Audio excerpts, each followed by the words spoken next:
প্রবাসী আয় দুর্দান্ত গতিতে বাড়তে থাকার ফলে দেশের রিজার্ভেও রেকর্ড ভাঙছে। বৈদেশিক মুদ্রার রিজার্ভ এখন $25.62 বিলিয়ন পৌঁছেছে, যা অর্থনৈতিক দৃঢ়তা ও স্থিতিশীলতার নতুন এক দিগন্ত উন্মোচন করছে। রোববার বাংলাদেশ ব্যাংকের মুখপাত্র ও নির্বাহী পরিচালক আরিফ হোসেন খান এই তথ্য জানিয়েছেন।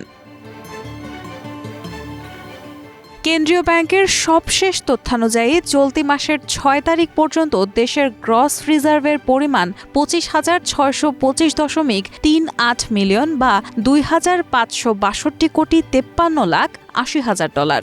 আর আন্তর্জাতিক মুদ্রা তহবিলের হিসাব পদ্ধতি BPM-6 অনুযায়ী রিজার্ভ এখন 20,460.52 মিলিয়ন বা $2,046,05,20,000 মার্কিন ডলার।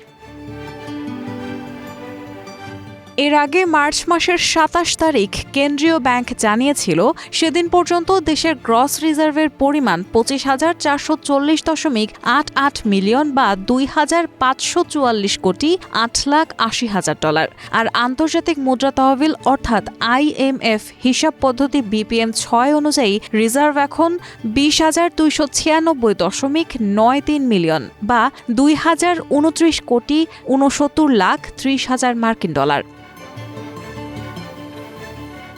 গত মার্চ মাসে দেশের রেমিটেন্স এসেছে $329 কোটি মার্কিন ডলার, যা দেশের ইতিহাসে এক মাসে সর্বোচ্চ পরিমাণ।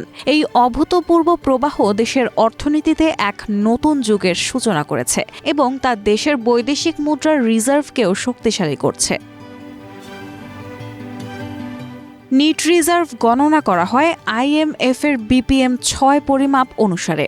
মোট রিজার্ভ থেকে স্বল্পমেয়াদী দায় বিয়োগ করলে নিট বা প্রকৃত রিজার্ভের পরিমাণ পাওয়া যায়।